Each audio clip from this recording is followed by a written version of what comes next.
This week on the show. Auf Wiedersehen, Tegel Airport. Getting in the zone for the Paris Marathon. It's hard work. And around Wales by Pimped Up Pedalo. It's been really hard, painful, a really grand adventure.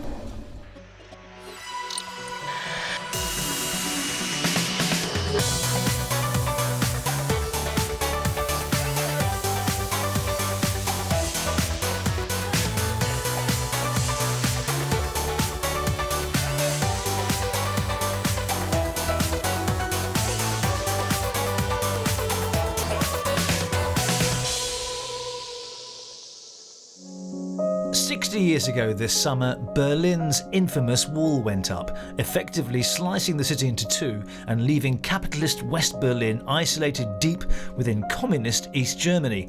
Almost overnight, Tegel Airport became an important lifeline for West Berliners.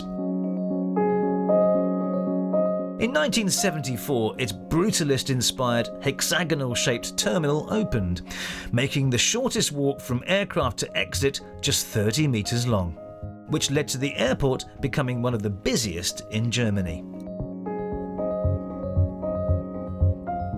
You know, I've been to many airports in my lifetime, but I've never had the unique opportunity to stand in the middle of a runway, one that just 2 years ago saw 24 million passengers leave and arrive. It's empty now and a bit bizarre. But then again, this is no ordinary airport. After a decade of stays of execution, in November 2020, the planes and the passengers stopped, and it was time to say a final goodbye to this Cold War relic.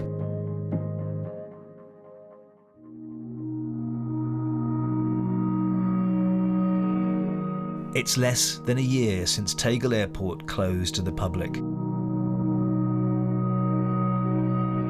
Now it's full of deserted departure boards, closed carousels. Makes you feel like you're walking through a post-apocalyptic world. I want to rid myself of this eerie feeling. I want to know what this place was like when it was brimming full of people at the start of exciting journeys. Well, hello, Roy, yeah? Yeah, that's me. Hi. This strikes me as being an area where very few passengers would have gone. Yeah, this used to be our baggage area for gate number 8 and 9, and all the luggage came down here. We had, in 1 year, you could say about 2 million pieces of luggage just coming down here. Wow. Going from here into containers and out to the aircraft. Roy worked at the airport for 30 years as a flight dispatcher, and walking around Tegel with him, you soon get a sense of his love for the place. People went up here and left the airport. They were already out. Wow. Did you use it? About 10,000 times. So Roy, I guess it must be strange to be here when you once knew it as being a bustling kind of throng of passengers hanging around. Kind of funny when you just walk through, there's nobody at all.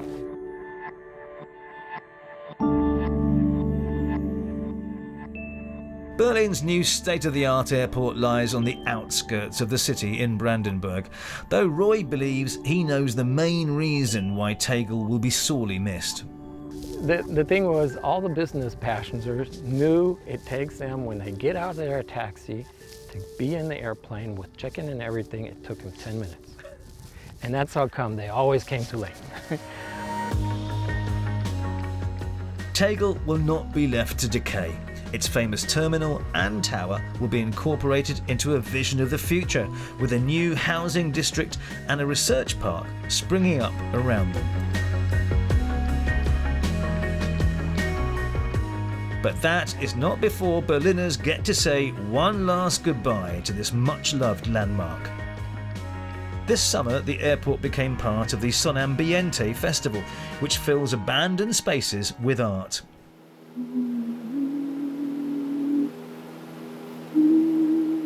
The ethereal sounds you're hearing being played across the public address system at Tegel is the work of Turner Prize winning sound artist Susan Phillips. Ambient Air is a work where I've taken Brian Eno's composition music for airports and hummed it from a small Cessna propeller plane that circled Tegel Airport. Taken time to gaze out of the window and look down at the landscape and just get lost in the clouds. And I wanted to create a sense of solitude and time passing. Some people would say that the architecture is really ugly. I mean, they use that term brutalist, which doesn't necessarily mean ugly, but it's certainly quite forbidding in some ways. Is that part of what you like? It does create a melancholy feel when it's, empty. That's the real theme that's kind of going through it, solitude and melancholy, do you think? Yeah, I think most people, when they came for the opening, they really did want to enter into this and enjoy that in a way, to just kind of feel like a final farewell to the place.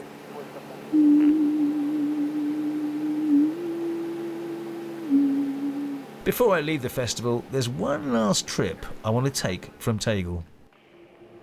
Now, even though this airport isn't really functional, it's not operational, there are no planes anywhere, I still get that kind of special tingle, that kind of air of anticipation of being somewhere like this, where I can be transported somewhere else. And apparently, this next trip, if you like, a virtual one, takes me into a new dimension. So now, you're on your way to the moon. Wow, this is just incredible. And now I'm in the middle of space. I'm now floating in the middle of space. No land whatsoever around me, just a huge amount of stars. To the Moon allows visitors to go to our lunar neighbour without the use of any air or spacecraft. You get to experience what it'd be like to drift over vast craters and through the emptiness of space, with a few ghosts of dinosaurs thrown in for good measure. And now I'm kind of moving, whoa, I'm kind of going through it. Amazing, I'm inside the body of a brontosaurus or something on the moon. Wow, wow, and I'm floating. This is weird. There are shooting stars above me, and a little swivel round. I can see behind me, God, you get slight vertigo because you think you're going to fall down into these craters. Now I'm moving away from the dinosaurs, floating into space. Welcome back. Germany is in reflective mood this year on the 60th anniversary of the building of the Berlin Wall. So the subdued melancholy of this long goodbye to Tegel seems fitting. I can see why there's so much affection, almost sentimentality for it. But what's also brilliant is that they've got new art in here that kind of throws things forward to kind of cap off the end of an era, because this place will never be forgotten.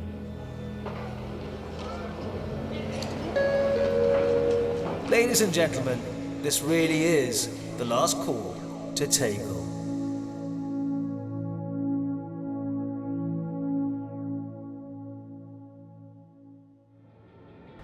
Right, still to come on the travel show.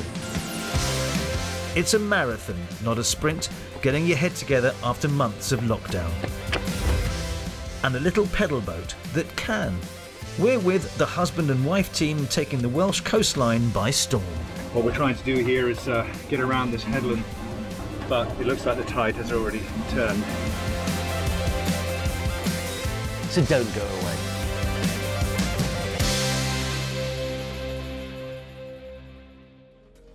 Now, for many young people just starting out in life, the last 18 months has been excruciating. Gap years, uni and school trips, and holidays with mates have all been cancelled. Some found it especially hard, like graduate Freddy Pearson, who's had his own battles with mental health in the past. But he's hoping travel and exercise could provide the solution to his post-lockdown blues. All right, let's go.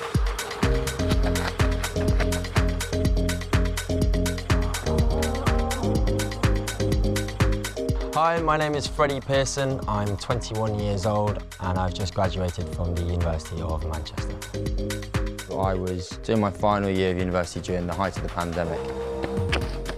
I think the hardest thing about being in your final year of university, while all of this was unfolding, I think there was a frustration because your early 20s are the time in your life where you can travel, go clubbing, go to new parts of the world or meet new people, and these are the perfect years to have stories to tell moving forward and to really develop your character. And I think a lot of young people felt incredibly deprived of that. It was the uncertainty. I think it was the uncertainty of not really knowing what was going on and not being able to plan anything. For a lot of young people, when they finish university or finish school, travelling is such a big thing to look forward to. So I had a bit of a nightmare in June. I decided to go to Lisbon. And I was out there, and I remember I was sitting at this beautiful cafe on a Thursday morning, and my phone was blowing up with messages and notifications about how Lisbon was apparently going to go onto the Amber checklist, which would mean that I'd have to quarantine. And so I cancelled my hotel, I cancelled my original flight, I booked myself a new flight, and about 2 minutes after I booked, a notification came through on my phone saying that it wasn't going to happen until Tuesday. So I needlessly cancelled my flights and everything, lost out on quite a lot of money, but also lost 2 days in such a brilliant, vibrant city. So I wasn't very happy.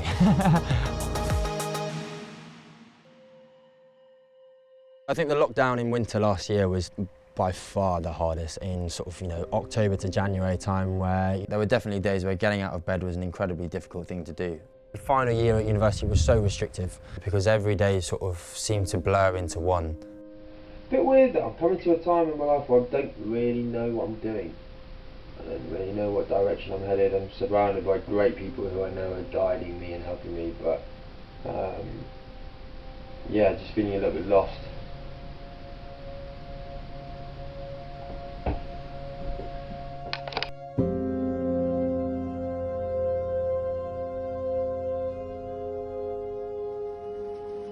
Setting myself goals such as running or with exercise was pivotal.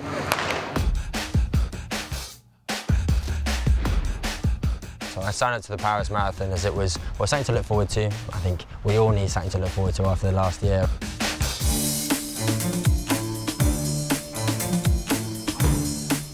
I'm really excited about doing the Paris Marathon. Never been to Paris before in my life, so it's a whole new city to explore.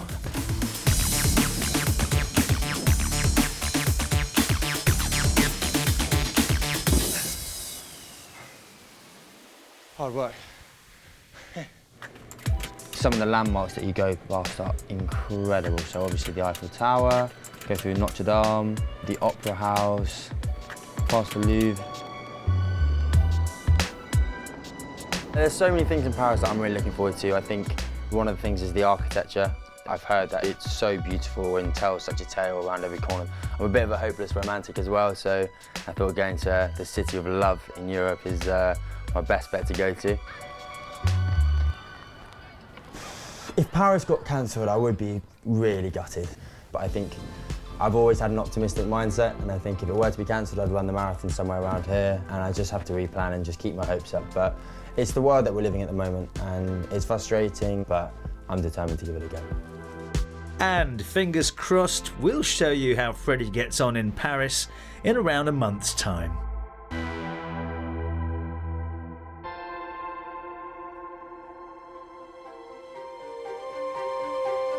Last week, we joined husband and wife team Jason and Tammie on their punishing zero-carbon adventure around Wales. So far, we've seen them cross the country from north to south on foot, bike and kayak, and make their way around half the Welsh coastline in a special custom-made pedal boat. Well, let's join them now for the second half of their incredible journey.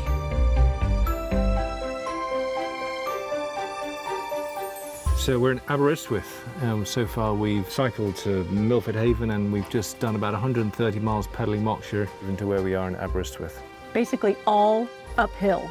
Every single segment, all uphill. Hey, I love that gear! Gosh, we've seen some amazing projects. Everyday people that we're meeting that are just doing their bit to live more sustainably and to combat climate change. So we're now going to pedal Mockshire across to Bardsey Island, which is about 36 miles. Yep. It's a nice evening for it. We'll probably pedal through the night. should be a nice, relaxed, calm pedal. It should be. I'm pretty far out of my comfort zone right now. I didn't realize we were pedaling overnight. That was left out of the Cliff Notes. I didn't want to tell you until now.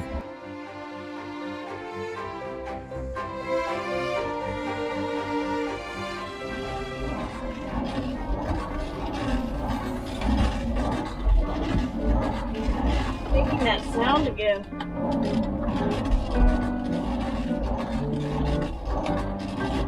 I kind of know now what a hamster on a wheel feels like. Going and going and going, and with the sound. I'm pretty tired, but I did get a little bit of a nap. God, suddenly hit me. Ugh, like jet lag. Toasty in there. Oh, I don't care, I'm so tired. I'll sleep anywhere right now, just for 10-15 minutes, Tam.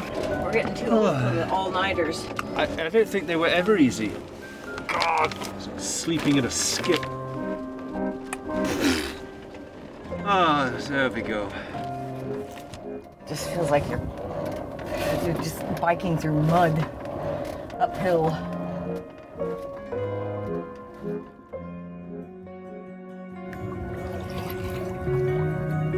The Lynn Peninsula, that I'm really looking forward to. Just a gorgeous stretch of coastline. The weather will be beautiful. Lots of little inlets and coves on the way up.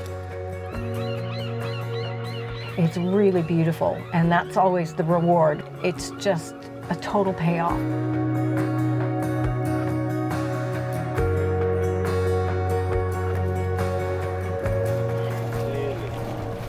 The question then is, once we're in Holyhead and we've done all the bits and pieces there, like the stories that we needed to film there, whether or not we go clockwise. Oh, Tam. Don't look. Oh, shoot. I'm right. I would kill for a Coke Zero or a Pepsi Max right now. That'd be a good tortilla, that. Hand it over. In a sick bag.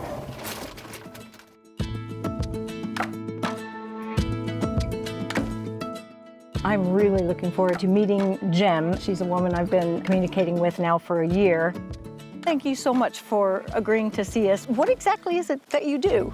We are basically a research organisation. We know not very much about seals on the North Wales coast, so the idea is to update our research, track them, figure out what they like, what habitat they prefer, where they have their pups. So why is it important for us to know about these animals?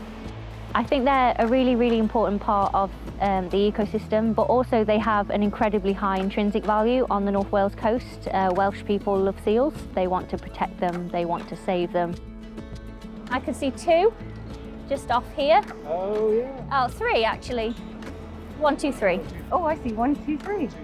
So because it's high tide, they'll be doing a mixture probably of something called bottling, which is they float vertical and they're essentially sleeping, but also foraging as well on the bottom. They pup in autumn. That coincides with strong autumn storms with climate change. So are humans the main detriment to the survival and the well-being of these seals? We're having more frequent storms. We're having increased severity of storms as well. They can easily be swept off beaches in a storm surge away from mum. You see them trying to get back to each other. It's really, really heartbreaking to see. We need to ignite that passion for nature in our local communities to encourage them to save nature and to have a passion for marine wildlife.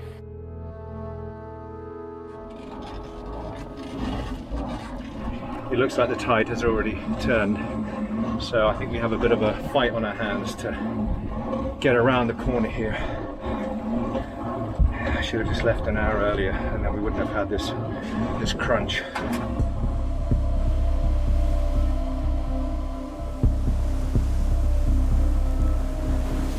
Just seeing some breaking waves off that starboard beam and I just, ow! Some monster waves.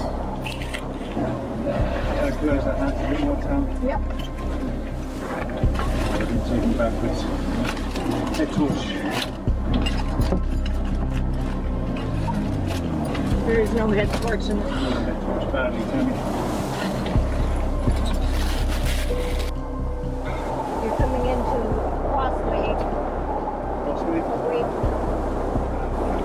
backwards.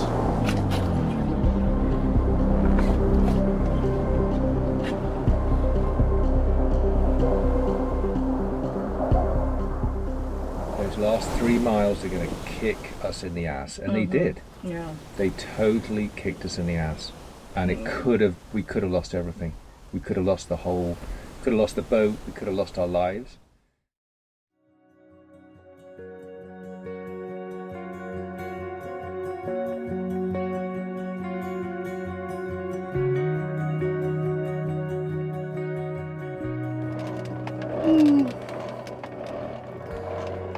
Look at you. What you've almost done. Only 15 and a half more miles. Woo! To complete this journey. Wow. Thank you for an amazing opportunity. And thank you for keeping me alive in desperate, desperate circumstances. Thank you. It's been a really grand adventure. Really hard, painful.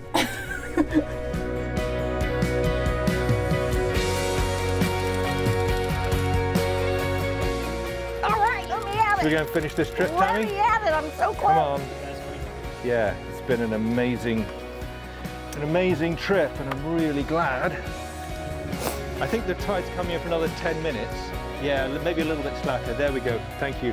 Come on, Tammie. Do my rocky run. Come on. I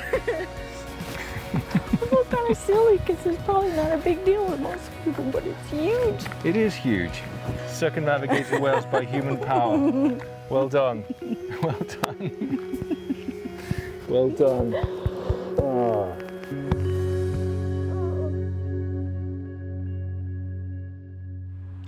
Amazing scenes. Congratulations to Jason and Tammie. And I've got a feeling that's not the last time we're going to hear about those two. Right, that's it for this week. Coming up next time.